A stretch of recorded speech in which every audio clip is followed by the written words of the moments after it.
Fala, Digoresters, é uma satisfação incrível estar começando aqui mais um episódio do DigoCast, esse podcast que dá voz e visibilidade aos startupeiros, empreendedores e também aos agentes de inovação aqui da Baixada Cuiabana e do estado de Mato Grosso. A gente está muito feliz de continuar esse projeto, de estar trazendo mais pessoas massas para estar aqui na mesa, conversando, batendo esse papo com a gente. Mas antes de tudo, eu gostaria de passar uns recadinhos da nossa paróquia. O primeiro deles é: se você estiver nos assistindo no YouTube, não se esqueça de se inscrever, de curtir, de compartilhar e de ativar o sininho para você ficar sabendo de tudo, de todos os episódios e outros conteúdos que a gente vai começar a soltar mais recorrentemente aqui no YouTube. Caso você esteja no Spotify, lembre-se, você pode acessar pelo seu aplicativo, nesse agregador de podcast, né, lá no seu aplicativo, e classificar o nosso podcast com 5 estrelas, porque isso fortalece muito a nossa produção e a gente consegue cada vez mais dar longevidade a esse projeto. E já que eu falei em longevidade, agradecer o Sicredi, porque o Sicredi Ouro Verde Mato Grosso acreditou na proposta da Digorest Startups, acreditou que isso era algo que de fato impactaria a nossa comunidade e levaria um conteúdo massa para toda a comunidade, popularizando todas essas questões de inovação dentro aqui do estado de Mato Grosso e também da Baixada Cuiabana. Então, um abraço, Sicredi, muito obrigado por fortalecer a gente. E agora, eu realmente estou muito feliz, porque essa pessoa que eu estou trazendo aqui é uma das pessoas que eu conheci dentro do ecossistema.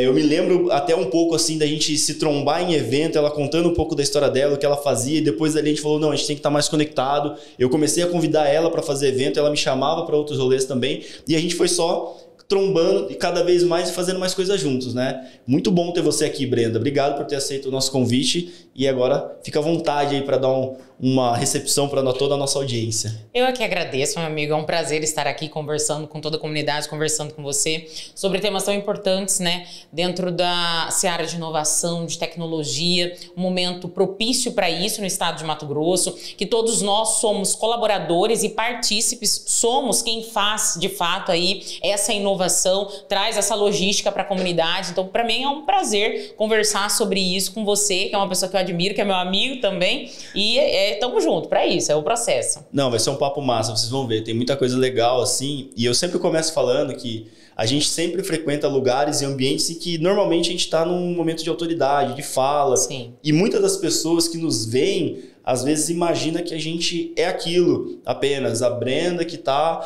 lá na OAB falando sobre direito de startups ou empreendedorismo digital, o Fábio dando uma palestra ali, ou organizando algum evento. E não é, a gente é muito mais. Exato. E dentro desse contexto de ser muito mais, eu queria que você começasse a falar também para a nossa audiência aí, quem é a Brenda na fila do pão, de onde ela veio, o que ela fez, coisas que fazem a Brenda ser essa mulher que ela é hoje. Sim. Bom, primeiro, Brenda é cuiabana, é daqui mesmo, nasci aqui em Cuiabá, tenho 29 anos, sou casada, tenho 2 filhos, fui mãe muito nova, então isso é algo que impacta muito na minha história. Sempre quando eu tenho oportunidade de falar, eu gosto de trazer isso para a discussão, porque o que me motiva também, sempre falo que quem tem um porquê suporta qualquer como, né? E os meus filhos, eles fazem parte de quem eu sou e também me trouxeram para esse momento de vida que eu estou hoje, para esse nível de maturidade, de objetividade no pensamento, e é a construção da minha história, né? É para quem eu vivo e eu amo eles. Um beijo, Isabela e Arthur. E além disso, eu tenho aí outras funções, digamos assim, né? Eu sou advogada, eu sou vice-presidente da Comissão de Privacidade e Proteção de Dados da OAB Mato Grosso, estou como vice-presidente hoje, porque é um período de gestão, né? Então nós auxiliamos a nossa seccional nos trabalhos da comissão temática, mas eu sou muito curiosa. Então por isso que eu sempre estou nesse evento nas comunidades, entendendo qual que é a demanda da sociedade, porque eu acredito muito que o nosso papel enquanto advogado, além disso, enquanto jurista, é de fato conhecer a demanda social. Porque a lei, ela vem para um objetivo, que é a pacificação social. E qual é a sociedade que eu estou inserida? E nesse contexto, entendendo tudo, como que funcionaria ali no momento que eu estava saindo da faculdade, né?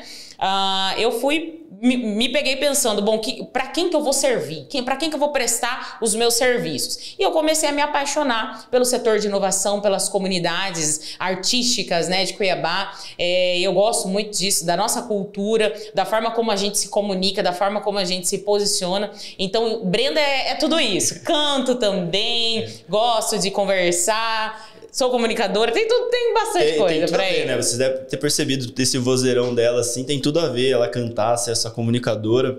Mas eu queria dar alguns passinhos atrás, assim, pra gente entender, né? Você tava mencionando, inclusive aqui nos bastidores, né? E a gente tava conversando da questão da maternidade muito nova. Sim. Né? E pelo menos o Fábio, ele vem de um lugar em que a maternidade, ou até mesmo a paternidade, quando há uma responsabilidade desse pai, no caso, muito nova, era visto como quase que uma sentença de que a vida daquela pessoa não evoluiria. Se resumiria aquilo. Se resumiria aquele papel de pai ou de mãe. Né? E você, para mim, é um exemplo muito explícito de que não tem nada a ver isso. Na realidade, tem N possibilidades e N formas de você conseguir continuar evoluindo na sua vida e pessoal, no caso com o núcleo familiar, mas também com carreira, né? Exatamente. É como eu disse anteriormente, né, Fábio? Eu fui mãe com 16 anos. Então, a gente tem, de fato, dados expressivos do nosso país da maternidade na adolescência. Nesse contexto, antes de ser mãe, eu já tinha algumas visões muito claras, assim, do que eu queria fazer. Então, com 11 anos, eu descobri qual seria a minha profissão. Eu queria ser diplomata. E ali eu estava esperando os momentos adequados para que isso acontecesse na minha vida, né? Terminar ali o ensino fundamental, o ensino médio, dando a sequência nos estudos até chegar a esse momento. Mas, quando eu estava com 16 anos, no primeiro ano do ensino médio, eu engravidei. Eu tinha o meu namorado, que hoje é o meu esposo, Thiago Stoff, um beijo pro meu esposo também. E ali, me vendo naquela situação, eu tinha a oportunidade ou de só ficar naquele ambiente, né, de vida, sendo mãe, mas sabendo também que eu tinha sonhos. E sonhos que vieram antes da própria maternidade. Mas a maternidade também era um sonho. O núcleo familiar também era um sonho. Constituir a família, né? Constituir, exato. Então eu falei, não, isso tudo aqui vai ter que funcionar em conjunto, porque muitas mulheres também sentem isso. Elas perdem a sua individualidade, elas perdem a sua personalidade muitas das vezes quando elas se veem mãe, porque é um nível de dedicação, Fábio, muito profundo, de fato. Para nós que queremos ver os nossos filhos crescerem, para nós que realmente somos as cuidadoras iniciais deles ali, que não transferimos e nem delegamos a responsabilidade, é complexo. Porque você se vê naquele momento integral, eu ainda com 16 anos, entendendo todo o contexto de vida profissional, acadêmico que eu tava, eu falei, bom, vamos ter que parar. A gente vai ter que administrar o tempo. Há algo que está sendo como uma medida de urgência para mim agora, que é atender a uma criança, né, um bebê que estava sobre os meus cuidados e eu que ainda estava com 16 anos, então eu tinha que fazer tudo funcionar na mente. Mas nisso, o que é importante é você ter uma rede de apoio. Pessoas que estão com você, seja pai, mãe, amigo, seu próprio companheiro, sua companheira, para poder realmente te centralizar. Falar, olha, é o seguinte, você é isso, mas você também é além. Você é a Brenda, você é a Maria, você é a Ana, que hoje é mãe, mas você também tem os seus sonhos, tem os seus objetivos de vida. Então, há uma pausa, é uma vírgula dentro da sua história, mas não é um ponto final, definitivamente. Então, eu fui sendo conscientizada disso, ainda num momento de crescimento, de fato, nessa interpretação da vida como um todo, sabendo que agora na vida não era mais só eu não estava sozinha, então as decisões que teriam que ser tomadas, elas não seriam mais individuais, eu teria que ter uma avaliação coletiva daquilo, do meu núcleo familiar, das pessoas que estavam comigo nessa empreitada, digamos assim, e assim as coisas foram acontecendo. Mas isso vem antes da Brenda, né? Isso vem de uma educação que eu atribuo muito à minha mãe, porque eu cresci vendo ela ser uma mulher muito forte, uma mulher à frente do seu tempo, que fazia 2, 3, 4, 5, 6 coisas ao mesmo tempo. Então eu falei, gente, a minha heroína é a minha mãe, então assim, se ela fez, se ela deu conta, eu vou dar conta também. Vou fazer o mínimo parecido. O mínimo parecido. Então assim, sabe quando o filho tem aquela visão assim do pai que é super-herói e tal, eu tenho ainda, até hoje, tenho essa visão da minha mãe, que eu também agradeço por eu ser hoje essa pessoa. Sim, e é nítido, né, a influência que os pais têm na gente. A gente, com os nossos filhos, né, porque Exato. eu também me coloco nessa seara de pai, né, de 2 crianças também. Sim. E rede de apoio realmente é tudo. Eu vejo isso para nós lá em casa, assim, sempre que a gente precisa, a gente tá num raio ali de quilômetros, Sim. assim, que tá a avó, tá a bisavó, tá a tia-avó, tá o tio-avô, tá todo mundo ali. Então a gente sempre tem esse suporte ali para que realmente nos permite, tanto a mim quanto a minha companheira, que a gente consiga buscar uma performance dentro daquilo que a gente está trabalhando. Porque muitas vezes, no nosso caso aqui, assim, olhando, a gente está pensando como a gente pode performar no trabalho para a gente poder cuidar melhor dos nossos filhos, né? Exato. Mas uma coisa me chamou muito a atenção no que você falou. Você é muito decidida. Sim. Muito, porque com 11 anos falar, eu quero ser diplomata, a gente fica meio assustado. Até porque assim, a gente vê crianças falando, putz, eu quero ser veterinário, astronauta, etc, etc. Mas é um sonho de criança. Você não, você estava categoricamente ali decidida. E aí eu fico me perguntando como foi a sua infância. Porque não acho que é algo assim que você acordou de manhã e falou, putz, agora a Brenda ficou extremamente pragmática e conseguiu planejar o que ela quer de vida, mas alguma coisa dentro da sua infância foi se construindo. E aí você falou do papel da sua mãe. Eu queria entender um pouco mais como é que foi essa infância lá na sua casa, na sua quebrada, no seu bairro. Que bairro que você é, inclusive aqui de Cuiabá e tal. Eu sou ali do CPA mesmo. Grande CPA. Dali mesmo. Quando eu nasci, a minha mãe e meu pai tinham casas ali no Copa 1000. Depois a gente foi lá pra região do Morada do Ouro, do CPA.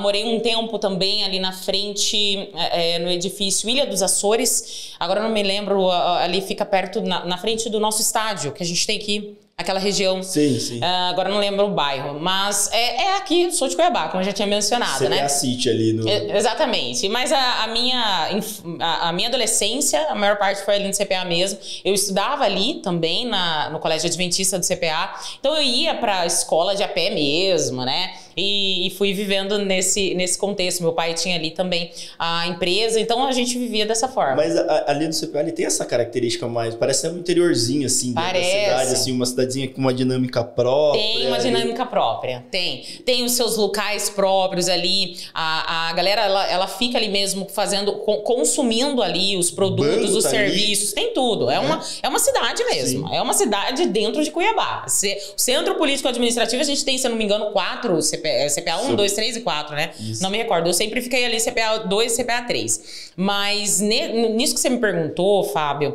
que assim, eu sempre fui muito curiosa, né? E eu sempre tive essa gama de liderança, assim, de buscar as coisas e fazer os meus próprios enfrentamentos. Então, quando vinha uma professora ou quando vinha alguém que tinha uma posição de autoridade para conversar comigo de alguma forma, eu era questionadora. Eu queria entender por que eu estava sendo colocada sobre aquela situação. E isso vem dentro de casa. Minha mãe me ensinou muito dado aquilo que for falado, perguntar, questionar e entender e sempre se posicionar. Mas por quê? Por qual razão que eu preciso fazer isso, né?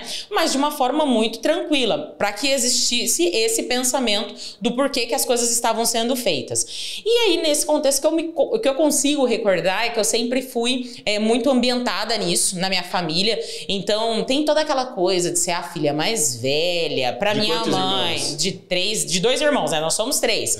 Mas o meu pai, ele queria um homem, né? Quando soube que minha mãe estava grávida, ele queria um guri. Então eu tive muito esse contato com 2 personalidades muito fortes. Minha mãe, mulher, empreendedora, que sempre fez os rolês dela, professora, grávida, ia pra faculdade. A gente já vai sabendo da história, a nossa ancestralidade, que é muito importante, né? E o meu pai também, sempre muito comunicador, conversador ali. Ele é conhecido como o Barba Ruiva do CPA. Que todo mundo sabe quem é. Maravilhoso. Exatamente. E aí eu sempre vivi sobre essa dinâmica, as coisas sempre muito fluídas na minha casa, né? E aí, com 11 anos ali, muitas coisas aconteceram que eu me recordo. Eu comecei a cantar na minha igreja, não era ali no bairro, era a Assembleia de Deus Nova Aliança, que fica ali no Moinho. E aí eu fui entendendo todo esse contexto de vida, o que eu iria fazer, eu tava cantando, logo mais eu fui radialista durante um tempo. Com 12 anos, eu tinha um programa na rádio da minha igreja, eu fazia, a gente... Maravilhoso. Gente, são tantas camadas aqui. É muita coisa. E até hoje a gente faz muita coisa, gente. É surreal. A gente não dá conta de tudo, mas a gente vai... Tem que escolher os projetos também. Tem que escolher os projetos também. A gente vai fazendo os malabarismos com os pratos. Mas isso vem muito dessa percepção que eu tinha dentro de casa. É muito importante isso, né? Então, nós, como mães e pais, identificar isso nos nossos filhos, saber o que é de fato natural para eles, esse talento, como eles se posicionam quando estão conosco, quando eles não estão conosco, quando a gente é chamado na escola, nossa, mas essa criança aqui, ela é hiperativa, ela não consegue parar, tem alguma situação para você desenvolver o seu filho, que é a nossa obrigação primária, né? E tudo isso vem... Criar esse ambiente para ele, né? E criar esse ambiente. Então, eu acredito que isso veio muito porque eu fui direcionada mesmo. No sentido de minha mãe e meu pai, entendendo quem eu era, foi me oportunizando situações para eu poder me desenvolver enquanto indivíduo. Então, eu fiz balé, eu fiz jazz quando eu era pequena, 6, 7 anos de idade, né? Lá no Sesc Arsenal. Eu fiz inglês, francês, espanhol. Minha mãe foi colocando... Onde ela podia, ela falava, minha filha, o que você quer fazer? Vai fazer isso aqui. E ela perguntava pra você o que você quer fazer. Perguntava. Você sabe que isso é uma das coisas que eu acho mais legal, né? Que não é aquela coisa imposta do pai. Você tem que fazer tal coisa. Ela te perguntava e te dava a opção de você... Exatamente. Ela fazia ela tinha essa dinâmica comigo, tanto ela quanto meu pai. E o meu pai é uma pessoa muito boêmia, né? Da música, ele canta, ele toca. Olha aí. Então vem tudo desse lugar. Tudo é muito familiar pra mim. Eu fico imaginando, aquela dinamicidade que devia acontecer ali dentro da tua casa, com muitas coisas acontecendo, sim, estímulos pra você expressar a venda. Exatamente. E me reconhecer, e me entender, saber quem eu era. E criança, por natureza, já é curiosa. Então, eu fui tendo esse contato com essas várias dinâmicas, que tanto é que hoje, na minha vida, eu preciso fazer mais do que 2, 3 coisas na minha vida, que senão eu não sinto que eu tô contribuindo dentro da minha profissão, dentro da comunidade como um todo. Eu sempre me envolvo em projetos, eu me coloco à disposição. Isso vem desde muito, muito baixotinha. Não que a gente tenha crescido muito, né, gente? Mas é assim que funcionava. Não, cresceu muito. Olha o tamanho dessa mulher que você virou e esse impacto que você tá causando. E achei muito massa, porque é o que você tava falando, né? Uma coisa que eu tenho pensado e refletido é que o nosso papel pro pai, como pais e mães, é ser esse exemplo, né? E quando a gente identifica algum tipo de potencial dentro dessa criança, a gente identifica que ela tem, como você disse, talvez uma hiperatividade, então talvez tenha alguma coisa que eu possa ali, não direcionar, mas apresentar essa opção a ela, porque é muito importante que ela se desenvolva e não que a gente volte a algumas coisas que eu ouvi durante a minha infância. É uma criança difícil, é muito hiperativa, e na realidade não. Hoje a gente consegue, como sociedade, como pais e mães, com muitas coisas que a gente vem aprendendo ao longo do tempo, de que isso é uma forma dela também estar se descobrindo e a gente tem que se descobrir junto com ela, né? Exatamente, porque a gente tem que criar essa ambiência para os nossos filhos, só que o nosso filho não é uma extensão nossa. Muitas das vezes a gente se percebe dessa forma como pai e como mãe. Porque eu sou advogada, minha filha também tem que ser. Porque eu sou professor, meu filho também tem que ser. Eu sou médico, enfim. É importante a gente falar sobre isso, porque, Fábio, a ancestralidade, como eu mencionei anteriormente, realmente impacta para nós. Então, se eu vejo, como eu vejo a minha mãe, uma mulher muito produtiva, uma mulher que sempre está envolvida de várias formas e recomeça e volta e pega isso aqui e transforma numa outra coisa, eu tive esse impacto, mas eu faço hoje da minha forma. Não é porque ela é da área da saúde, por exemplo, que eu fui seguir por esse caminho, que eu enveredei por esse caminho. Eu fui me descobrindo, fui sendo oportunizada a isso e fui sendo direcionada e acreditada também. Porque a gente precisa acreditar nos nossos filhos, a gente precisa acreditar nos lugares que nós estamos e identificá-los nesse contexto, né? Porque uma coisa que eu acho sempre muito interessante é essa questão de adaptação. Nós somos indivíduos que nós adaptamos a qualquer situação que somos colocados, mas a nossa essência é única. Então, eu não posso olhar para um peixe e querer que ele suba numa árvore. Não tem adaptabilidade nisso. Talvez com a inteligência artificial, com toda a programação que a gente tem feito, os robôs, exato. Dado momento chega, só que qual que é a essência dele? E isso eu vejo que eu fui conduzida para reconhecer. Internamente e externamente também me foi conhecido, né? Que me foi oportunizado conhecer. E assim a gente foi levando a vida e chegando até hoje. Não, muito massa, assim, sabe? Porque é isso, assim, no final do dia a gente entender que a gente tem que proporcionar esse ambiente para que essas crianças, no caso, expressem Sim. isso. Mas você é muito energética. Você tem uma energia muito grande e você já não faz pouca coisa. Não. Seja nos aspectos profissionais, que a gente ainda vai entrar, pessoais e tal.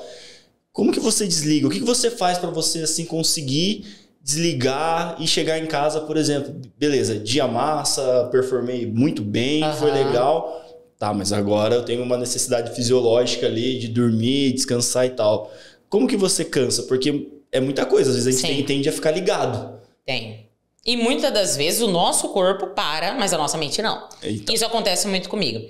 Eu tenho os meus momentos de ócio criativo. Eu tenho os meus hobbies. Eu gosto de fazer algumas pesquisas para identificar o meu hiperfoco, para colocar o meu hiperfoco para trabalho. E ali eu tô relaxando. Então, por exemplo, eu gosto muito... Então, estudando, você tá relaxando. Exato. Eu gosto, por exemplo, de pesquisar sobre carros. Eu amo carros. Olhei. Amo, eu sou apaixonada. Então, eu fico pesquisando sobre carros. Preferido? Ah, Dodge, né? Com você certeza. Gosta de Dodge? Eu sou apaixonada. Motorzão V12. V12, maravilhoso, preto, com todas aquelas linhas pratas. Gente, é sobre isso. O meu é o Opala 88. Eu gosto muito de Opala Diplomata. Então, ainda você da turma do Pinga Óleo ainda que fala por aí. Maravilha, a gente vai dar rolinho e Cuiabá junto. Mas são coisas assim que eu fui... eu não consigo tirar essa dinamicidade do dia. Então eu tô pensando em projeto, eu tô pensando nas minhas atividades diárias para atender os meus clientes. Eu não consigo ficar, por exemplo... mais do que 12 horas, 8 horas parada só na frente de um computador peticionando, mas eu também amo fazer isso, eu amo criar as minhas próprias teses, criar situações diferentes para apresentar, né, na nossa atividade enquanto advogada pro juiz, para poder fazer aquela análise daquele caso. E na minha própria advocacia eu tenho muitas dinâmicas diferentes, então eu tenho as minhas especializações, as minhas expertises técnicas, sou diplomada para atender determinados assuntos de maneira específica, mas a gente tem aquilo que a gente gosta de fazer, porque advogado tem o seguinte, Fábio, ele tem aquela coisa que ele pega pra si e ele vai, sabe? E fala assim, isso daqui é o que me fez entender que fazia sentido eu atuar na área jurídica. E isso tem alguns contextos, né? Então, se chega uma ação na área de família, por exemplo, eu faço, porque eu sou apaixonada para entender aquele contexto e levar aquele direito ao conhecimento do juízo, ter essa prestação jurisdicional que a gente espera, né? E que a gente continua acreditando. Mas, para não perder o foco, voltando aqui ao que você me perguntou, eu tenho direcionado o meu hiperfoco. Então, assim, gosto de fazer as minhas pesquisas, vou fazendo chego em casa, vou ver o Reels do Instagram, ou eu vou ver um vídeo no YouTube que tem... direcionado para aquilo que eu gosto. Então, eu gosto muito de pesquisar sobre carros, eu gosto muito de pesquisar sobre lugares diferentes, eu amo saber o que está acontecendo assim, no mundo da internet digital, do entretenimento, porque eu acho isso surreal também. E você está em todas as redes, todas as plataformas? Todas as plataformas. A gente está lá contribuindo com a comunidade, de alguma forma a gente coloca ali algo para poder ser consumido aí pelos nossos colegas, amigos e todos aqueles que nos acompanham nas redes sociais. Mas a gente tem que ter um momento, né, de agora, vamos dar uma pausa. E aí, o que eu tenho feito? Na verdade, eu fui entendendo como fazer isso. Porque a gente que tem essa hiperatividade, que gosta de fazer as coisas de maneira simultânea, às vezes a gente se perde. E aí não cria um início, um meio, um fim, não entrega os projetos que se propõe a fazer. E teve dados momentos que eu falei, não, tô fazendo um monte de coisa, mas não tô fazendo nada. Eu preciso ter uma dinamicidade aqui ordenada, no mínimo. E eu era completamente, gente, Fábio, eu era completamente contra a rotina. Eu odiava a agenda, gente, você não tá entendendo? Agora imagina uma advogada odiar a agenda. Porque a máxima da nossa vida é o quê? É prazo. A gente tem que cumprir prazo, né? Então, há 15 dias para tal coisa, 5 dias para tal coisa, atender aquela intimação, aquela citação, enfim. E nisso eu fui falando comigo mesma, fazendo os meus acordos. Falar, você quer ser isso daí? Então você vai ser isso daí, mas você tem que se organizar. Porque senão você não vai entregar nada, minha filha. Então vamos administrar primeiro uma agenda. E aí eu comecei a entender todo o contexto de como aquela agenda funcionaria. Só que eu não deixo algo de longo prazo. Então o que eu faço? Curto, médio e longo prazo eu administro essa agenda. Então eu gosto de fechar, por exemplo, palestras que eu faço bastante, eventos com no mínimo aí 1 mês de antecedência quando é para um grande público, porque eu gosto de me preparar e sempre levar uma novidade. Mas no dia a dia eu vou fazendo o dia após dia, ou melhor, a semana após semana, é como eu me organizo. Então eu chego no domingo, 8 horas da noite é sagrado. O que eu tenho para essa semana? Eu tenho atividades internas, eu tenho atividades externas e eu tenho a minha rotina familiar, a minha rotina espiritual, a minha rotina eu comigo mesma, a minha rotina física e os meus momentos, né? Que a gente tem que extravasar também, né, gente? A gente não pode só ficar Aí nessa... você pega o microfone e... Canto. Exatamente. Gente, pra quem não sabe, Brenda, ela tem uma voz incrível, vocês já perceberam isso aqui. Mas além disso, ela canta. Você já teve banda, participou de banda, além da igreja que você comentou, que você participava lá, né? Mas para além disso, onde você pega o microfone e faz o teu show? Eu lembro de uma ocasião, mas eu quero que você conte pra nossa galera. Tá, bom, como que foi tudo isso, né? Quando eu tava com 11, 12 anos, eu descobri que eu cantava. Porque eu colocava a música lá na minha casa. Essa fase sua de 11, 12 anos, assim, ela foi uma coisa incrível pra mim, realmente. Eu nunca tinha parado pra pensar, Fábio. Olha só, porque, né, decidiu o que queria fazer... Descobriu o dom da voz aí. Exatamente. Foi. A gente tem que pensar se tem mais coisa aí, olha. Vai que o que mais que aconteceu nessa fase aí? Talvez até o final desse episódio mais descobertas acontecerão. Mas, assim, descobri que eu cantava porque, na verdade, meu pai, ele sempre cantava, né? Nas reuniões de família. Barba Ruiva do CPA. Barba Ruiva do CPA. Ele sempre cantava, toca violão e tudo autodidata, assim. Pega o violão e vai. Nunca teve uma aula pra isso, né? E aí, uma vez, meu pai cantando lá na nossa casa, eu comecei a cantar as músicas que ele cantava junto com ele. E a gente indo pra igreja, eu comecei a pedir a oportunidade que a gente fala para cantar na igreja, né?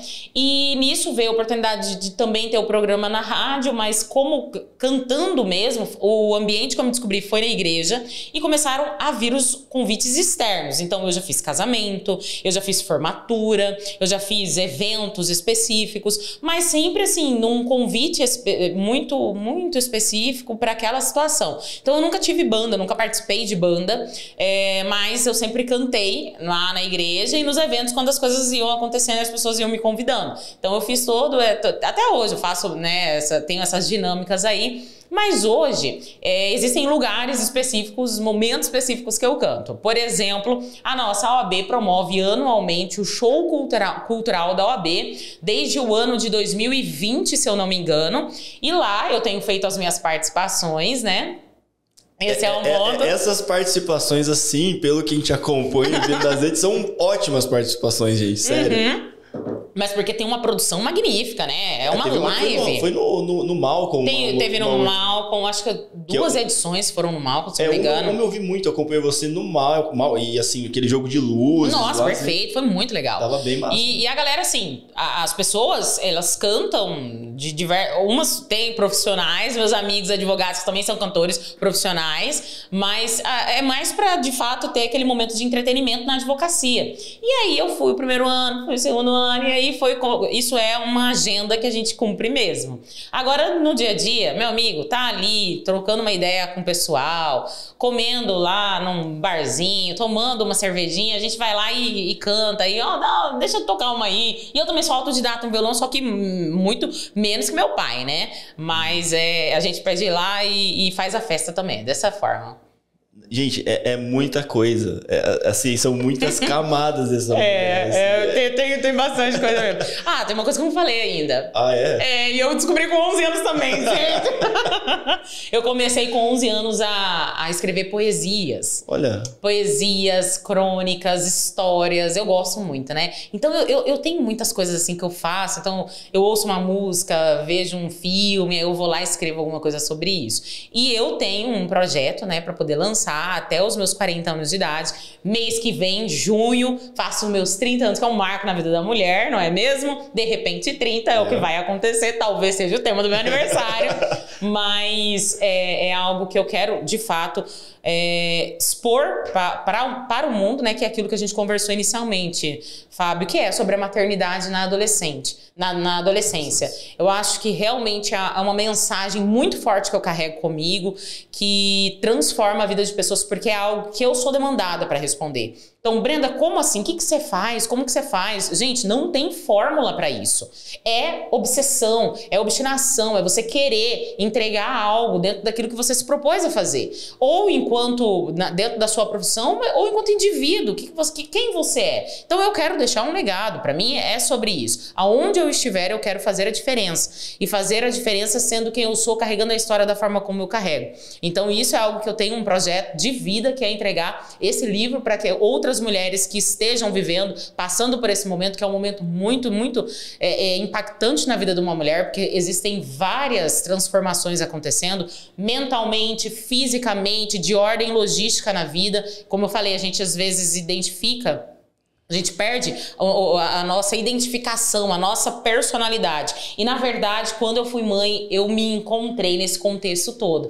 Então, é aquela história, né? Quem tem um como suporta qualquer processo e vai adiante. E é isso que eu quero levar até os meus 40 anos. Aí eu venho lançar aqui também o nosso livro. O DigoCast vai estar aí também. A gente vai abrir aí uma sessão de autógrafos, né? Com certeza. Momento, assim, a gente vem aqui com exclusividade, o lançamento, e depois na sessão de autógrafos. Já fica aí um projeto para daqui 10 anos. Daqui 10 anos. Porque a maternidade, ela tem fases, né? Então, hoje eu tô com uma filha adolescente em casa, que é mais alta do que eu, gente. Meu esposo tem 1,86 m. A minha filha, eu tenho 1,65 m, ela deve ter 1,72 m. Então, assim, já tá de igual para igual, conversando, usando as minhas roupas, buscando maquiagem. Mãe, preciso que você me dê um tempo, que você me leve para poder conhecer essa maquiagem nova. Gente, eu não acredito. Aí eu me olho no espelho, eu tô tendo as minhas próprias transformações. É uma loucura, mas é uma loucura boa. Não, com certeza é. Eu também quero chegar nessa fase. Eu tenho um carinho muito grande por tênis.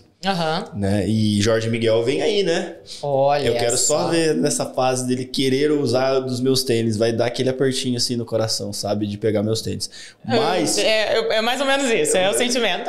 Mas queria aqui dar um passo a mais dentro do nosso papo. E antes de mais nada, gostaria de falar mais uma vez do Sicredi, né? Da Sicredi Ouro Verde aí, nossa patrocinadora, apoiadora aí de fato do DigoCast. Foi a partir da Sicredi Ouro Verde confiar no nosso projeto que a gente está conseguindo aqui conhecer uma mulher como a Brenda, né? Vocês conhecendo. Eu tinha algumas coisas, mas até aqui eu já consegui ter uma descoberta. 11 anos na vida de Brenda foi um marco. Foi algo assim, né? Fora do comum. É verdade. Então, Sicredi, muito obrigado de verdade aí por estar junto com a gente. A gente espera que essa parceria seja mais longa, dure mais tempo, porque a ideia é realmente mais e mais pessoas como Brenda estejam aqui junto com a gente, trazendo a sua história de vida. E agora a gente vai descobrir o que ela está fazendo dentro do aspecto profissional aí da vida da Brenda aqui. E pode vir, ficar à vontade. A gente já está aqui, né? Vocês vão ficar aí passando vontade, né? Mas a gente já está aqui com um mimo pra gente aqui. Olha só que tá chegando. Maravilha, uma gente. pizza, gente. Olha só. Vai ser um desafio aqui. Vai ser um desafio, mas é daquele desafio que a gente gosta, né, Rafa? Fábio? Não, é daquele que a gente ama. Ama, exatamente. E tenho que confessar, pra uma pessoa que tá num processo de dieta meio restrita, chegar uma pizza é tudo que ela quer. É verdade. A minha refeição livre, Nutri, tá sendo hoje aqui gravando, tá? Vou mandar pra minha Nutri depois aqui, pra comprovar que foi a minha refeição livre. E tudo organizado. Tudo organizado. Mas sobre esse momento profissional é muito interessante, Fábio. Eu ainda sou dentro do que nós temos na... Vou servindo você aqui. Claro, abrindo, por favor. No que a gente conhece como jovem advogada, né? Que fica ali até os seus primeiros 5 anos. Eu estou neste ano encerrando esse ciclo da jovem advocacia, muito feliz daquilo que a gente tem contribuído com a nossa própria comunidade, especificamente a advocacia do estado de Mato Grosso, mas me entendendo como profissional, entendendo o que eu queria entregar para o mundo nesse momento, né? Que eu identifiquei que de fato seria advogada e de fato eu teria que ter uma área de atuação específica. Eu fui entender o que era necessário para ser feito aqui na nossa comunidade, no nosso estado, no nosso país, o que a gente precisaria para se diferenciar. E nisso, quando eu estava lá no meu último ano de faculdade, cara, é uma coisa, né? Porque você vai perguntando, conversando com seus colegas, e aí o que você vai fazer? Primeiro já começa para prestar o exame de ordem, né? Qual é a área? Eu falo, caramba, eu gosto de tudo, o que eu vou... Não, a gente tem algumas particularidades que não. Mas olha que legal, que dúvida interessante veio para mim aqui, assim. Eu gosto de tudo. quero fazer tudo. Beleza, dentro da advocacia, mas tem ali como você ser esse generalista mesmo, prestando ordem, mas sendo aquele cara bem generalista mesmo? E eu acho... Ou te leva mesmo, você tem que falar, putz, eu tenho que ser especialista naquilo e tal. Quem faz tudo não faz nada. A gente tem que começar por aí. Só que quem não entende que o direito ele é multidisciplinar para atender um brinde de qualquer tudo que a gente precisa, né, gente? Ou que o direito, ele atende a uma sociedade que tem demandas complexas e que tem demandas multidisciplinares, ele também está fora do mercado. Primeiro, para entender esse contexto do porquê essa minha fala especificamente, Fábio. Por quê? A gente está passando por um processo de evolução na nossa sociedade. A forma como nós nos comunicamos, a forma como nós vendemos os nossos produtos, a forma como nós consumimos produtos, ela é diferente, ela não é como era anteriormente. Nós temos um estado de confiabilidade diferente daquilo que a gente via anteriormente, então a gente está nessa fase de transformação.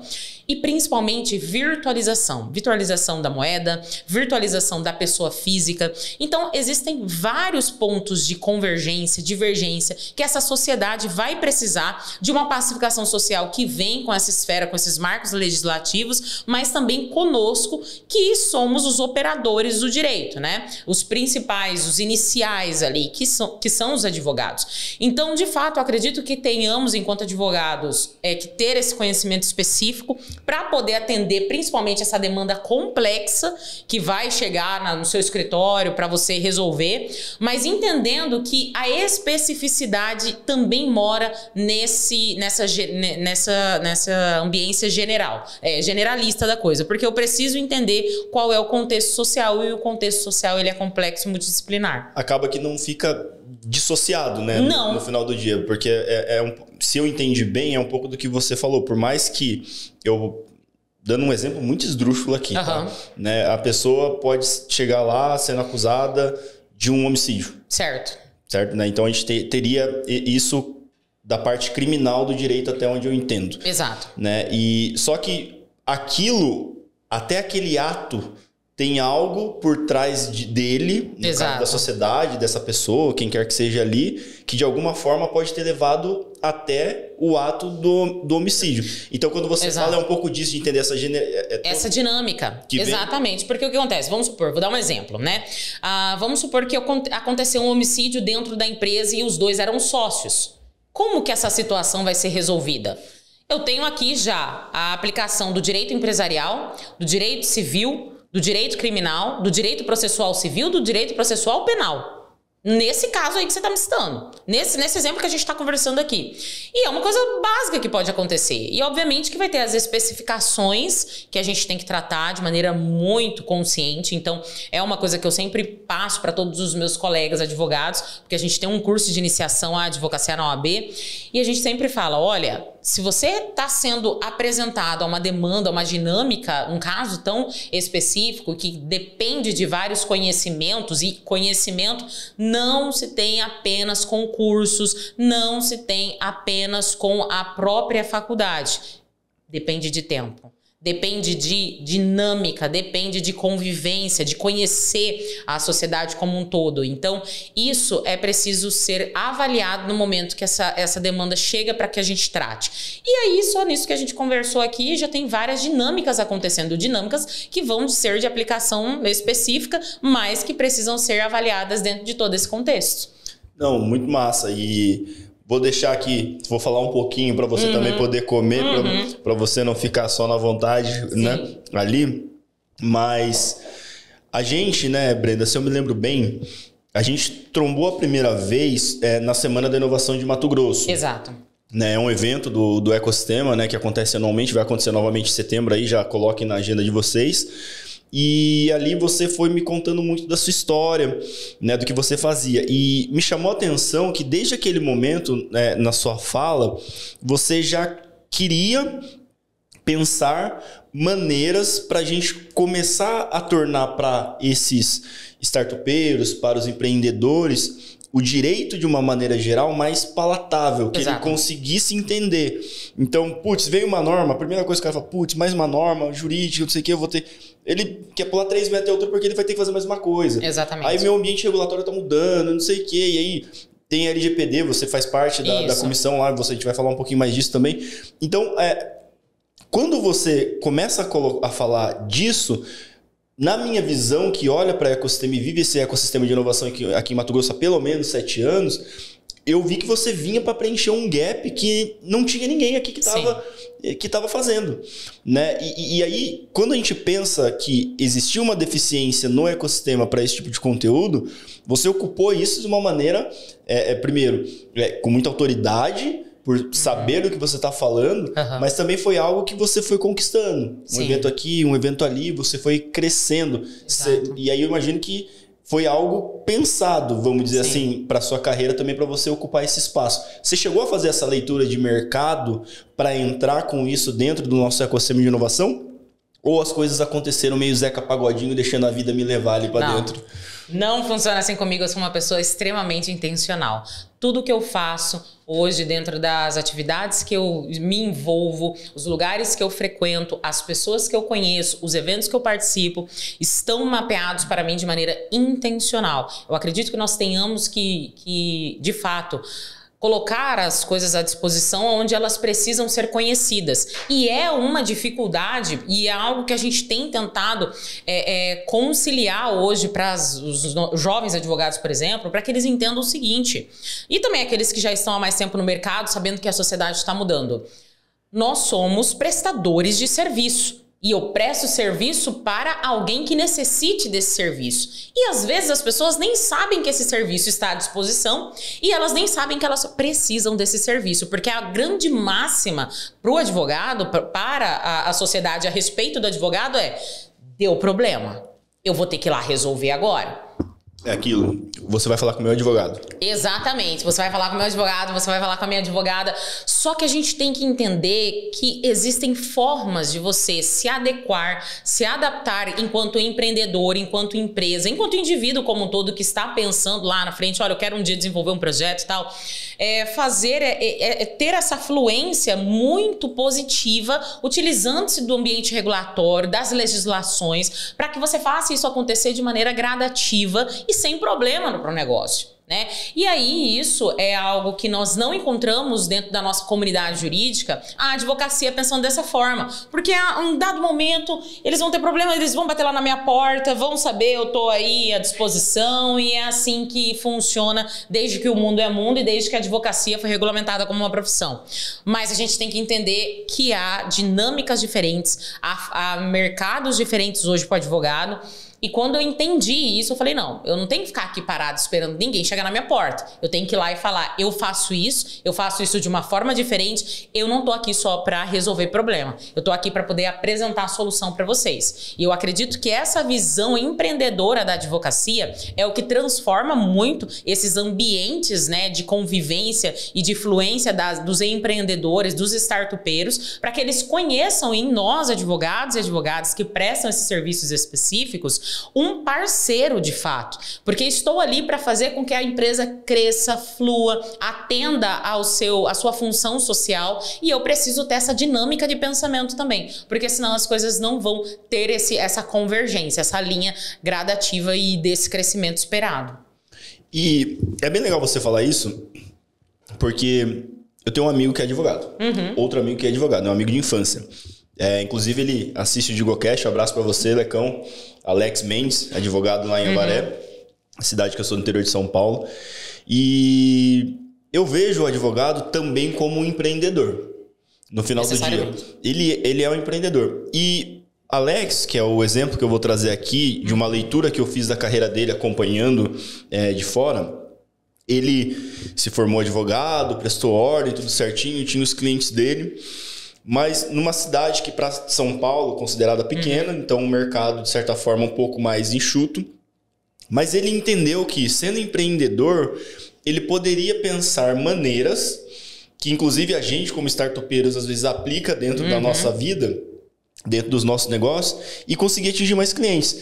Então, era muito legal, assim, quando ele contou isso pra mim, que em uma época que advogado nenhum estava falando de usar redes de pesquisas do Google para impulsionar um site dele que conseguia direcionar ele como um prestador, se não o advogado que aquela pessoa está buscando, mas talvez um representante de outros advogados, de outras regionais que teriam que estar ali na região de Avaré para fazer, eu não sei, defender aquela causa que foi pega. Então ele criou já um trabalho em cima quase que de um marketing digital para criar isso, empreendendo. Exato. Né? E ele foi além. Ele entendeu também, assim como você tem utilizado agora, que os canais de redes sociais, no caso, principalmente Instagram, são uma forma de você ser mais reconhecido como essa autoridade. E isso, dentro do marketing de conteúdo, no final do dia te traz clientes, te retroalimenta. Então, eu queria que você primeiro contasse um pouco da sua história em relação a como você vê a sua carreira de advogado e técnicas que você tem aplicado para empreender nessa carreira e trazer mais clientes e de certa forma, estimular, né, que esses advogados que já estão no mercado e aqueles que vão entrar no mercado, que esse modelo, né, mental de que advogado só serve para quando eu tenho problema, já não cabe mais. Não cabe mais. Uma verdade que eu carrego comigo, Fábio, e sempre que eu tenho oportunidade de conversar sobre isso, eu falo, é que todos nós somos partícipes da sociedade que a gente quer construir. Nós temos um papel fundamental, porque a demanda vem da sociedade para a sociedade. Então, todos os ambientes regulatórios, eles são criados, os marcos legislativos, a forma como o judiciário aplica o direito, e assim a gente vai funcionando enquanto indivíduos nesse ambiente coletivo, está intrinsecamente ligado a essa evolução de pensamento dos profissionais, daqueles que se propõem a ser advogados, né, nesse contexto. Então, o que eu tenho feito? Entendido a demanda. Eu preciso saber o que o meu cliente ele precisa que seja entregue dentro dessa logística de prestação jurisdicional. Então, eles precisam de um ambiente consultivo, eles precisam de uma demanda administrativa, de uma demanda judicial. A gente faz essa leitura e identifica essas oportunidades do mercado. Como que eu vou fazer essa leitura? Eu preciso estar lá, eu preciso estar na ponta, eu preciso estar vivendo. Uma coisa é uma história que é contada para mim e eu fazer essa avaliação, eu fazer esses recortes mentais e criar uma narrativa a partir disso. Outra coisa é eu fazer a diferença estando nesse ambiente, entendendo especificamente como que aquilo tem funcionado, como que aquilo tem fluído. Então, se eu tenho, e obviamente que a gente tem sinergia, a gente tem ali, somos pessoas que muitas das vezes somos vocacionados para determinada área. Então, tenho amigos criminalistas fantásticos, né, e que só fazem isso, mas que tem também essa visão multidisciplinar da advocacia, sabendo que precisa conhecer outros contextos para que a dinâmica daquilo que ele se propõe a fazer funcione muito bem. Mas ele entendeu, o profissional do futuro, o advogado do futuro, aquele que não vai perder o seu trabalho para inteligência artificial, é essa pessoa que sabe para quem que ele está prestando o serviço, que sempre vai ser um ser humano. Então eu preciso entender a comunidade que ele está inserida, eu preciso entender qual que é a demanda dessa comunidade, qual que é a demanda desse ambiente legislativo que ele vive. Então uma coisa é eu falar sobre startups, sobre empresas que têm essa base, né, tecnológica principalmente, e outra coisa é eu falar na área da saúde, por exemplo, né? E como que é o funcionamento. Então, eu tenho questões específicas de setorizadas. E aí que vem aquela questão da especificidade, da técnica, né, conhecida específica para poder atender a essa demanda, mas também não fechar os olhos para o mundo, né? Então, sempre que há oportunidade, uma transformação, né?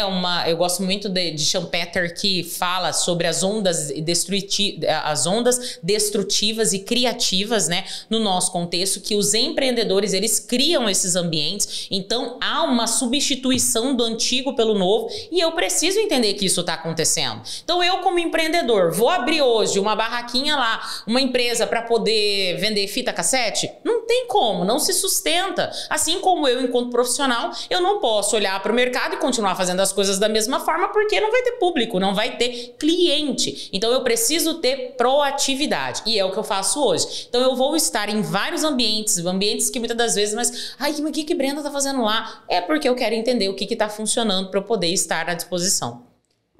Você falou de tendências tecnológicas, né? E inclusive já citou uma delas, né? Inteligência artificial. Eu fico imaginando aquele grupão dos amigos advogados, assim, da OAB, quando começou a ter esse tipo de conversa. Sim. Pô, você tá vendo inteligência artificial, a gente pode perder mercado, a gente pode perder cliente, a gente vai sair do mercado. De fato, isso... Aconteceu uma discussão, aconteceu um burburinho e existiu esse temor de verdade, porque eu sou muito do que você já comentou. Aquele profissional que entendeu do que o seu cliente precisa, qual é aquela necessidade e o impacto que essa tecnologia tem para potencializar muitas vezes o trabalho dele, ele pelo menos ficou meio tipo eu, assim, quando eu vi assim pra minha profissão. Eu fiquei tranquilo, falei, pô, isso aí só tá vindo pra agregar. Mas eu também vi um outro lado de gente temendo. Sim. E isso aconteceu também, assim, dentro desse mundo. Eu tá. não tô menosprezando, chamando de bolha, não, tá? Mas dessa bolha de advogados, assim, isso aconteceu? Porque acontece. Tá agora, nesse momento, tá pegando fogo essas discussões lá. Porque, assim, imagine você, que o ChatGPT, a gente faz uma demanda lá, cria assim, resolva, elabora uma petição inicial, tal, para determinada situação. Ele vai entregar. E aí as pessoas ficam, quanto a capacidade de aprendizado da máquina, ela é infinita. A gente não tem aí a dimensão de tudo aquilo que vai ser, que a gente vai ser proporcionado, que vai ser proporcionado para nós, independente da profissão que seja, né? E, de fato, Fábio, a gente não pode tapar o sol com a peneira. Terão colegas advogados que serão substituídos no mercado, sim. Por que eles serão substituídos? Preste atenção no que eu estou trazendo para a gente debater aqui hoje, Fábio. A questão é que as pessoas que não entenderem que é uma ferramenta, continuarem fazendo as coisas da mesma forma, esquecendo que o seu produto é para o ser humano, o indivíduo, e não se comunicarem com o seu público final, com o seu público-alvo, sobre o seu produto final, elas serão substituídas. Porque todo o processo de automatização, ele será automatizado.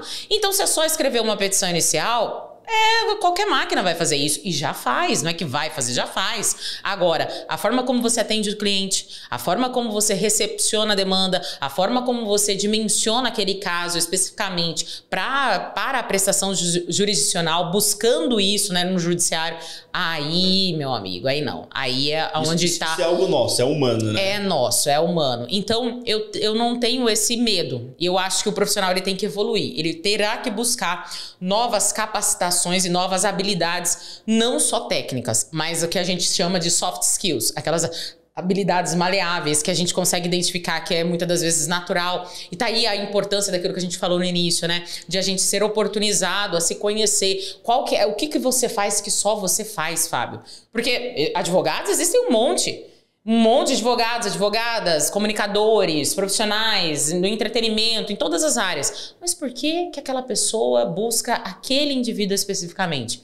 Porque tem uma sinergia, tem uma conexão, tem uma forma que aquela pessoa recepcionou aquele caso que é única. Eu tenho clientes que estão comigo há mais de 5 anos, desde quando eu comecei a tratar dos casos com ele. E já teve a oportunidade de outros colegas falarem, não, mas aqui eu trabalho diferente com o teu caso. Eu tenho a minha advogada. É aquela frase. Isso daí é muito legal, gente. É muito bom, né?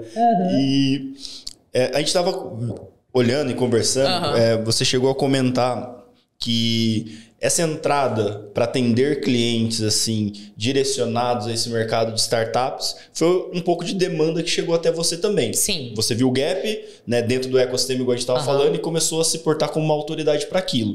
Mas você também, do ponto de vista de receita para você, para sua empresa, você também chegou essa demanda para você para pegar, vamos dizer assim, esses casos para resolver. Como que foi essa dinâmica de você começar a ter clientes, né, direcionados a esse mercado de startups, de empreendedorismo? Teve alguma coisa assim? Sim, teve. Na verdade, as demandas elas foram aparecendo, surgindo, né? No sentido em que fomos sendo reconhecidos. Então, houve uma simbiose aí. Eu fui me colocando à disposição e a demanda foi chegando até mim. Tipo, então, mundo, estou aqui. Mundo, estou aqui. E aí você vira o alvo, né? E aí a flecha chega mesmo. Mas foi basicamente isso. Realmente, normalmente, quando uma pessoa está precisando de um serviço, ele vai buscar algo, alguém que tenha o conhecimento. Isso também é uma particularidade, Fábio, por quê? As pessoas, elas buscam um advogado que conhece. Não vai buscar assim, igual a qualquer mercado que você entre, tem os produtos ali na prateleira para você poder comprar. O serviço que a gente presta é um serviço personalíssimo. O que eu quero dizer com isso? Que tem que ter a base da confiança. Então, no momento em que você está em ambientes, né, como eu já estive em muitos, e fui me colocando à disposição no mercado e nesse ecossistema, as pessoas foi conhecendo a Brenda e entendendo o que a Brenda realizava enquanto profissional. Eu falei, olha, as minhas áreas técnicas são essas, a gente atende isso no nosso escritório, e assim as coisas foram fluindo. Então, houve o que eu consegui identificar, falar pra ti, é que de fato houve essa simbiose, a disposição e a oferta e demanda, basicamente isso. Sabe o que é legal? Porque assim, a gente fica discutindo e falando muito para quem vive esse nosso rolê de ecossistema de inovação, de comunidades, e muitas das vezes a gente está fazendo um trabalho de maneira voluntária. Sim. Como muitos advogados falam, né? Um trabalho pro bono. Pro bono, exato. Assim, pra gente trabalhar. E às vezes a gente não sabe muito bem os caminhos que isso pode abrir lá na frente. Exatamente. Pra gente. Mas acontece, são cases, né? Pra você teve isso, igual você estava falando. Pra mim, isso já aconteceu de ter oportunidades para que eu continuasse exercendo a minha carreira profissional. E eu imagino que essa jornada também te levou até a comissão de privacidade e proteção de dados da OAB aqui de Mato Grosso. Exatamente, exato. Foi bem assim mesmo. Foi esse caminho. Foi esse caminho. E chegando lá, o que você viu que tinha, o que não tinha e como que vocês estão atuando para a gente começar de fato a ter um nível de maturidade neste assunto aqui em Mato Grosso melhor do que quando você chegou, obviamente? O que eu identifiquei? Primeiro, todos nós, advogados, a organização, que é a Ordem dos Advogados do Brasil, especificamente a nossa de Mato Grosso, ela tem a possibilidade de ter essa construção com os seus profissionais, porque ela é para os profissionais, feito por profissionais. Então, ela é para os advogados, feita pelos advogados. Então, todas essas comissões temáticas hoje do OAB Mato Grosso, que são mais de 65, se eu não me engano, são 65? profissionais... 65 comissões temáticas. Bastante, hein? É bastante. Então, todas essas comissões temáticas, como o próprio nome fala, né, tem um tema específico a ser tratado. Nós temos a nossa diretoria, os advogados que têm aquela expertise técnica e que auxiliam o sistema quando somos demandados de alguma forma a responder, porque nós temos essa característica do sui generis, né, de realmente prestar serviços à sociedade, como instituição. Então, o nosso papel é administrar essas demandas específicas que surgem e sermos responsivos a isso. E o que eu identifiquei? Que esses colegas advogados que ali estavam comigo, entendendo a demanda, principalmente da LGPD, que foi assim um choque geracional também, né? Mas também foi um pouco de meio cultura do brasileiro, deixar pra última hora, né? Foi muito. Porque ela não foi assim exatamente... Quando todo mundo começou a falar, era porque o prazo estava acabando. Exatamente. Isso que eu quero dizer. É basicamente isso, Fábio. Porque nós já tínhamos ambientes regulatórios internacionais tratando especificamente da Lei Geral de Proteção de Dados em seus países, em seus blocos regionalizados. Mas aqui no Brasil a gente começa a falar sobre privacidade, veja você, desde 1988 na Constituição Federal a gente fala sobre privacidade. Proteção de dados, que os dois não são sinônimos, mas muitas das vezes são colocados como... desde 2014 com o Marco Civil da Internet. E tivemos especificamente a legislação em 2018, aí, com 2 anos depois de aplicabilidade. Identificamos que o caos estava instalado.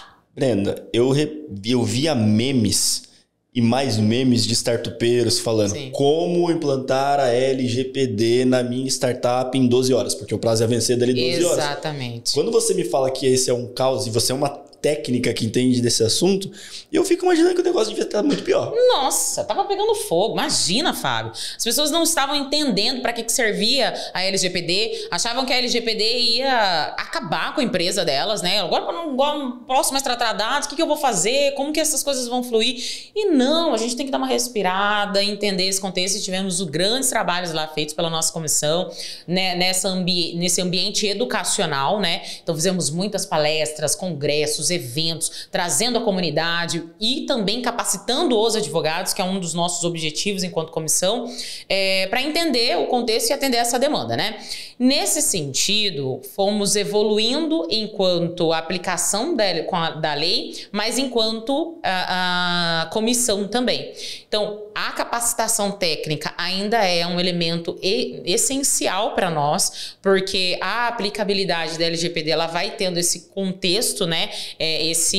Todas essas dimensões e complexidades, né, que a gente observa na sociedade, como que as empresas estão tratando os dados pessoais, se estão de fato adequadas à LGPD de maneira assertiva, correta, porque, gente, não é só criar uma política de privacidade, que é o que a grande maioria acha que é. Não é assim que funciona. Então, nós estamos nesse papel agora de salvaguarda, tanto para a nossa comissão, para os nossos colegas, né, trazendo essas informações de maneira específica, mas também para a sociedade, falando comunidades, é o seguinte, vocês têm que se adequar, organismos públicos e privados precisam estar adequados à LGPD, que tratem dados pessoais. Então nós temos lá o artigo específico na LGPD que fala o que são esses objetos, né, de tratamento de dados pessoais, quem são os atores da LGPD, que a gente costuma dizer, e a gente vai tendo esse papel educacional aí muito forte para poder dimensionar a LGPD para todo mundo. E você acha que a gente... eu tenho um entendimento, né, próprio, vivo um pouco desse mundo, obviamente não sou nenhum especialista, mas você acredita que, pensando para os nossos advogados e como sociedade, que a gente conseguiu dar um passinho numa evolução em relação a essa questão de privacidade e proteção de dados? Muito, com certeza, porque antes nós não tínhamos consciência que os nossos dados eram tratados da forma como eles são tratados e não sabíamos que, além de valor, os nossos dados pessoais têm preço. E aquela máxima, né? Quando você não está pagando pelo produto, você é o produto. E é isso, basicamente, que acontece com os nossos perfilamentos, né? Que a gente costuma dizer que é algo que é potencializado por essa sociedade da informação desde 1970, quando nós ampliamos a capacidade de processamento de informações, então compilação de informações através dessas bases de dados, porque a questão não é só o nome, o CPF, o RG, que é um dado pessoal, mas é a informação que eu extraio depois que eu trato essa base de dados, né? Então essa é a questão focal da LGPD e também porque as coisas aconteciam sem nenhuma objetividade, não tinha finalidade, não tinha necessidade, não tinha adequação. Então, muitas das informações dos indivíduos estavam a conhecimento a rolê mesmo aí e sem necessidade, não tendo uma finalidade para aquilo específica, né? Então, sim, evoluímos muito, foi um marco muito importante para nós, principalmente nesse momento de transformacional da sociedade, porque a gente consegue identificar todos os titulares de dados com mais preocupação de qual dado eu vou conceder para determinado lugar. Então, assim, tá chegando lá na farmácia, por que eu tenho que dar o meu CPF? Será que eu tenho que fornecer de fato o meu CPF para essa aquisição, para essa compra? O endereço, você vai mandar uma carta para mim, por exemplo? Exato, Então, nós tivemos uma evolução muito importante, mas não somente pela LGPD, mas porque nós estamos vivendo hoje com 5 gerações diferentes. Aqueles que nunca ouviram falar da internet, aqueles que só ouviram falar, tinham um vislumbre, né? Os que a gente chama de millennials, que já vem nesse ambiente, né, de transformação bem naquela virada do ano. Exato. E aqueles que já assim, nascem com o smartphone na mão, praticamente. Então, toda essa sociedade está se adaptando conjuntamente para aquilo que a gente está percebendo hoje de transformação. E nisso a gente consegue observar que o consumidor, o cidadão, ele está muito mais preocupado com a sua vida nesse ambiente social virtual. E é uma coisa muito interessante para a gente falar também, Fábio, que agora nós temos uma proposta de alteração substancial no Código Civil com a proposta de ser criado o livro de direito civil digital, que é extremamente importante, porque nós somos e temos direitos, somos titulares de direitos que estão hoje, os nossos patrimônios também estão em ambiente virtual. E desde então a gente não tinha nada tratado a esse respeito ainda. As pessoas, por exemplo, buscam os advogados para poder fazer uma compra e venda de uma casa física, Lá, no lugar que você for lá, você vai encontrar. Mas e o seu patrimônio virtual? Aquela carteira de ativos que você tem, as suas redes sociais, aquilo que a gente chama de herança digital. Isso também não faz parte do seu direito de você poder realmente usufruir daquilo? E é esse o contexto que a gente vive. Então, estamos cada vez mais evoluindo nesse contexto de virtualização e sabendo que isso também é um ativo importante. Permeando ainda no meio deste caminho aí, toda essa questão que a gente tem discutido de redes sociais, infância, crianças ali, né? Tudo isso é um cesto de tantas coisas em transformação que algumas vezes assim a gente dá uma olhada e a gente fala, tá, e agora? Né? Para você, assim, né? Até já pedindo para você passar essa mensagem final aí para nossa audiência. Como que você vê que a gente, né, vai passar por este caminho, né? Porque eu entendo que a gente tem essa transição, que eu tô falando que a gente tem algumas regulações que precisam, principalmente dessas empresas que tratam a gente como produto, né? E tem muita discussão, mas também eu consigo visualizar que essa discussão ela é mais latente, mas lá no futuro a gente vai estar falando o que você acabou de mencionar. E se eu tiver comprado uma casa que tem um gêmeo digital? Eu tenho como que fica o meu porte no físico, como que fica no digital? Então tem algumas discussões que vão passar. Então eu queria que você contasse para nossa audiência aí, o que você vê, o que você imagina esse caminho que a gente vai percorrer como sociedade. Todos juntos. Não, primeiro que não tem como voltar atrás. Aquilo que a gente já conquistou vai ser só esse processo evolutivo mesmo. Tanto da capacidade de aprendizado da máquina, quanto dos ambientes eletrônicos, quanto dessa virtualização do consumo, da comunicação, da existência. Então a gente vai ter que lidar com isso, Fábio. Essa é a grande questão. Para lidarmos com isso, precisamos de capacitação técnica, capacitação educacional. Estou falando de educação, Fábio. Educação nas escolas, eu estou falando de letramento digital, eu estou falando de proatividade dos atores desses cenários, que muitas das vezes são empresas privadas. A gente precisa ter essa comunicação dentro desse ambiente que nós estamos vivendo, da educação, da tecnologia, dessa transformação social como um todo. Então, o que eu vejo como cenas dos próximos capítulos, né? Educação. Estou ansioso. Educação é primordial. A gente não pode também olhar para as nossas crianças e falar, vocês não viverão esse mundo. Na verdade, elas já nasceram sabendo que isso existe. Então, a gente precisa ambientá-los nesse contexto. Educá-los, saber que aquilo é uma ferramenta e que aquela ferramenta ela tem que ser utilizada de maneira adequada. Então, nós temos que ter um controle nessa forma de existir e coexistir com os ambientes eletrônicos, né? E com os ambientes virtuais, melhor dizendo.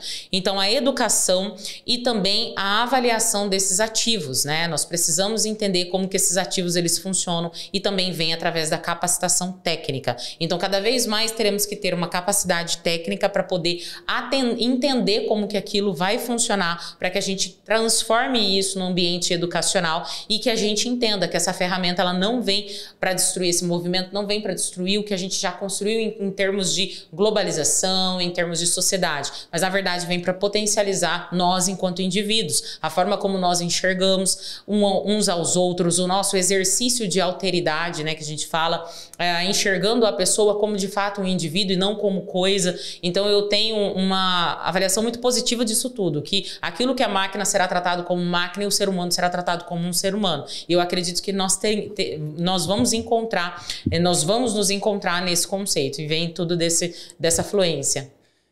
Não vai ter a Skynet, não vai destruir toda a gente. Exato. Né? A gente vai aí conseguir não permitir que isso aconteça, mas que papo massa, que papo dinâmico. E se tem uma palavra que eu posso falar para você agora mais do que nunca, que você traz muito esse alto astral, essa dinamicidade mesmo assim, você vai falando, você vai trazendo os conceitos, você vai colocando isso de uma forma tão legal, tão gostosa de ouvir, que realmente assim, a gente tem muita sorte de ter você aqui como Cuiabana de Chapa. De Chapa, exatamente. De Chapa. E isso é muito bom, engrandece muito, né? O ecossistema de inovação aqui de Mato Grosso, ele tem muita sorte.